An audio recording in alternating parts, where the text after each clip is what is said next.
Hello, Michael with Mountpac here. Thanks for taking the time to watch this video. Recently, I raised up a shower spigot. I was kind of remodeling some things in the shower and thought I'd take a video of it and share it with you. A couple things you're going to need is some sort of saw, stud finder, drywall saw. I used a shark bite coupler to go from 1/2 inch to 1/2 inch pipe, CPVC pipe. It was in the wall. They don't use that anymore in builds, and so I went from CPVC to the shark bite coupler to PEX to an elbow to go out the shower spigot. So I raised it about 6.5 inches, and here's the video, and I hope you like it. Please don't forget to subscribe to my channel, and then also like the video and comment below if you have any comments. And I know you're not here to listen to me talk, but watch what I did. So here we go. Existing shower spigot, it had a wooden block that was glued to the pipe to keep it in place. That's just not the right way to do it. So first I'm going to be figuring out where the stud is, and then I'm going to draw a line on that stud. And then I'm going to draw a straight line from that stud line to the wall, away from the camera here, to the corner. And after I do the line, I'm going to kind of protect the surfaces for the shower surround system that I'm using here. I'm installing the shower surround, so I want to make sure everything's going to piece back together correctly, and so I covered up the lip there so I'm able to install later on when I do it. So I'm going to score along the right side of where I made the hole, lines to cut the hole. I'm scoring it because I wanted to try to cut in the middle of the stud, so I had something to screw on to later on when I put the drywall back on into the hole that I'm going to be creating here pretty soon. You want to make sure that you don't cut any wires or plumbing. In this case, there should be no wires in the plumbing wall, but older houses, who knows what they did back when they built them and everything. But this one shouldn't have any electrical near the plumbing area.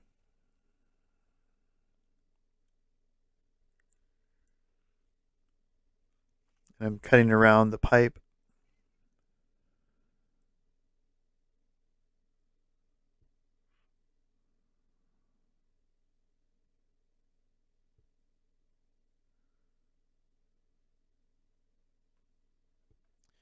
I'm glad I put the blue tape because you can see all the dust falling onto the blue tape that could have been going into my groove, and then it would have compromised my system that I'm putting in. So I need to cut around the pipe so I can actually remove the piece of drywall without compromising it.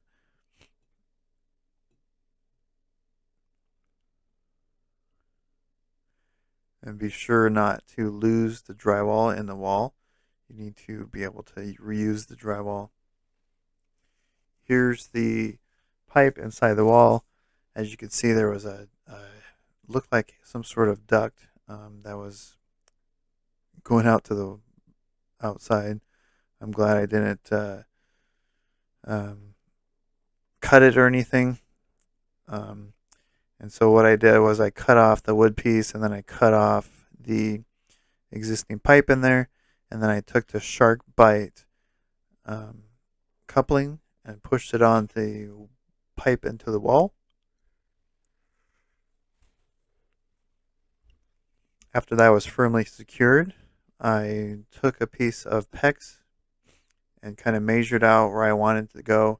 What's nice about this, there's some sort of cross 2x4, which I'm able to utilize to install the actual shower spigot. I want to call it elbow, which that elbow has, it's brass and it has three different holes, so you can screw it to something. And so I'm going to use those three holes and screw it onto that diagonal piece of wood in the wall. And that's going to really create a stable spot. So when you need to remove or install just shower spigot later on.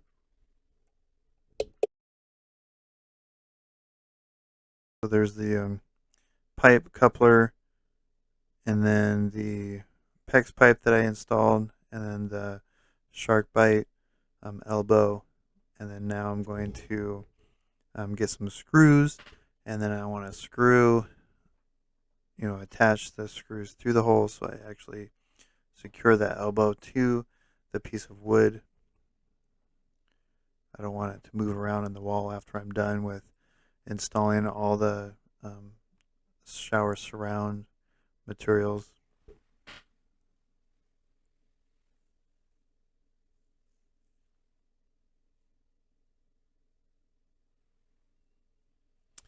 And what I normally do is I install a piece on the top part, so I have a pipe sticking through the wall, so I know exactly where to install a hole in the wall and the product that I'm going to be installing on the wall for the surround. And so I just cut a piece of wood, just installing some screws into the drywall. I usually do that, put the piece of wood in there, and then secure the screws onto the piece of wood through the drywall.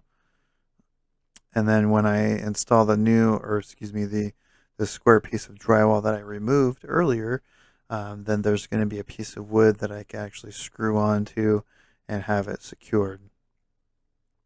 And this has worked really well in the past, and I haven't had any issues with that. So now I'm going to kind of make sure the area is clear of any debris, and then I have access to that area so I can actually install the piece of drywall that I removed earlier. I'm going to clean up the area there. Then I'm marking the new hole where the valve is, or excuse me, the shower spigot. And I'm just going to cut a hole in it. I think I just cut a square, nothing too fancy. There shouldn't be a lot of water going up in this area.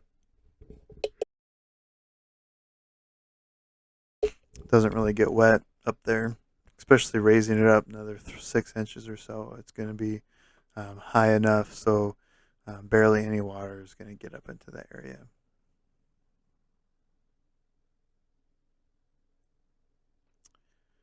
So after I cut a hole in the drywall, I'm going to kind of test fit the piece and see if it works. And then if it does, then I'm going to screw it in and everything's going to be okay.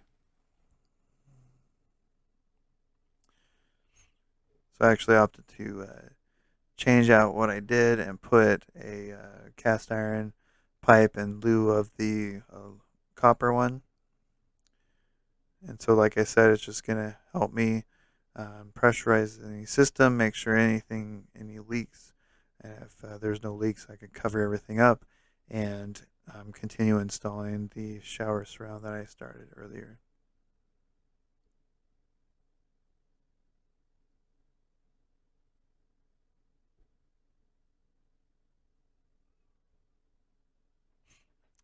So I just took a pair of pliers and just tightened up I just want to call it a pipe with a stop on it so I can actually pressurize the system to make sure things don't leak.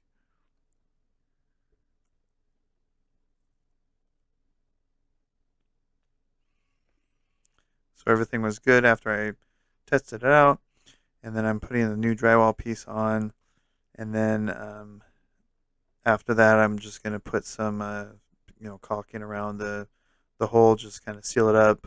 It's probably never going to see water, but I just want to make sure there's a little extra precaution on there. So that is the raising of the shower spigot. You can see where the old one is down below, and it's about 6 inches higher than that one. The person that lives in this house, they're relatively tall, so I think it'll really help them out when they're taking a shower. Thanks so much for joining me today.